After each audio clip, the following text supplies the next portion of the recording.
If top BJP leaders are watching this podcast, what's your message to them? And your message matters because in many ways you're the voice of the youth in Tamil Nadu. My message is, let's respect federalism on which our constitution is built.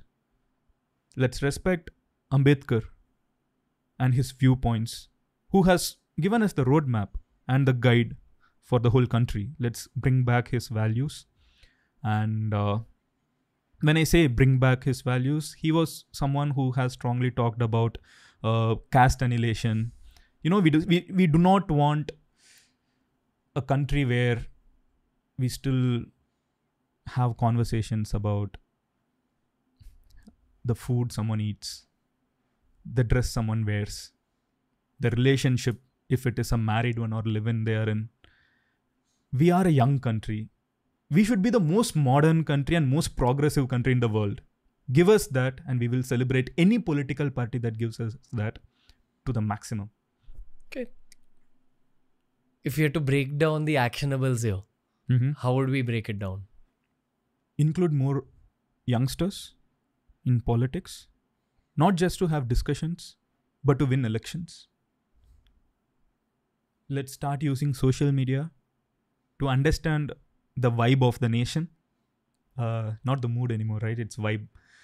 Every party or any policy that any government brings in. And when I say these things, it's not just for the union government. It's also for the state governments. You have reactions like this. And we also have IT cells from every party who are going to combat any negative opinion about their party. But beyond that, all the IT wings know what the reality of people's thought process is. So take that into feedback and make policies that people want you to make.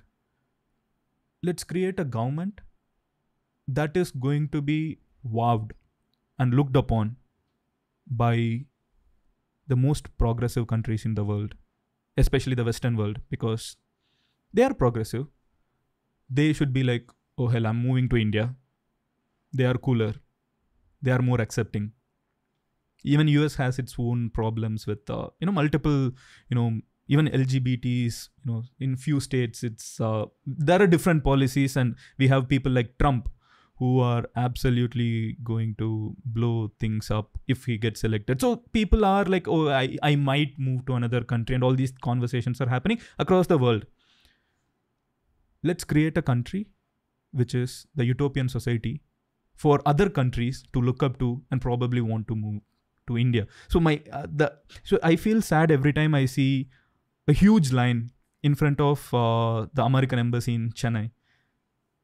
They want to go to US, not just for tourism, but to move, get a green card. Let's make our country so good that Americans want to come to India. I mean, the policies are pretty simple. Treat everyone equally.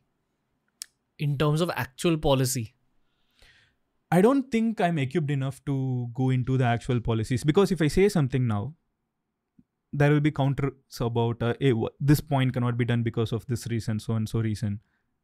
And that's why actual politicians are there to create these policies. I think this conversation is more about telling our wish to those politicians. I will put up my policies the day I come into politics. Will you? I don't know. I never thought I will be a YouTuber. I'm a YouTuber now. Have you pissed off politicians with your work? I'm pretty sure I have a lot. Has that affected your life in any way? No. But you've gotten to know that you've pissed off someone influential. Yeah. How do you absorb that? I take that as a feedback. Okay. If the politician is a wrong politician, if I'm pissing them off, it's a good thing. If it's a good politician, who are going to do good for the people, if I'm pissing them off, it's wrong.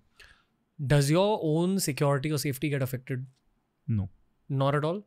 I think that's something we all owe to our country, India. India is one of the most democratic countries. I strongly believe in that. We can voice our opinion. We can have this conversation. And probably even stronger conversations are happening in the country during elections. So one thing I strongly believe in is in our constitution and our federal system that always respects every citizen in the country. who's going to be our next PM after Modi ji? We have to wait and see for 5 years. You think? One thing I again believe in is, in politics, politicians do not know who the next prime minister will be. They have to wait also. So, but today we just finished an election. So Prime Minister Modi is elected and he is the one the majority want. But let's wait and see for another 5 years. How the next 5 years progress is very important for who the next Prime Minister will be. And by default, there is anti-incumbency. People want change. There is a generation, the next election, right? There will be a generation of voters who have never seen a Congress government. The first time voters, right? When they are matured enough to understand politics, they would have never seen a Congress government. They do not know what Manmohan Singh ji's government was. So, next 5 years will matter a lot for the absolutely following 10-15 years maybe. Next 5 years. Because we do not know what happens after the other 5. Fair? So, I think, as I said, but it might sound repetitive, but this is the beauty of democracy. No one can be taken for granted. If you enjoyed today's clip, make sure you check out these curated playlists that we've made especially for you related to the subject that was spoken about in this clip.